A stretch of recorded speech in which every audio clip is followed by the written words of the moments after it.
വക്കീലന്മാരുണ്ട്, പോലീസുകാരുണ്ട്, ഗുണ്ടകളുണ്ട്, സമൂഹത്തിൽ എല്ലാവരും എൻ്റെ സുഹൃത്തുക്കളാണ്. എന്തെങ്കിലും ഒരു അജണ്ട ഉണ്ടോ ദിലീപ് തന്നെ കുറ്റക്കാരനായി കാണണം എന്നുള്ളത് മാധ്യമങ്ങൾ അത് കാണുന്നുണ്ടല്ലോ. പലർക്കും അജണ്ടയുണ്ട്.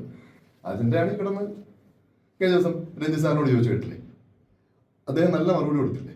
അതുപോലെ അദ്ദേഹത്തെ പോലെ പറയുന്നത് എനിക്കറിയില്ല. ഞാൻ ദിലീപേട്ടൻ പറഞ്ഞു, ഞാൻ വിളിച്ചിട്ടൊന്നുമില്ല, കാണാൻ പോയിട്ടില്ല. എന്തിനാ കാണണേ?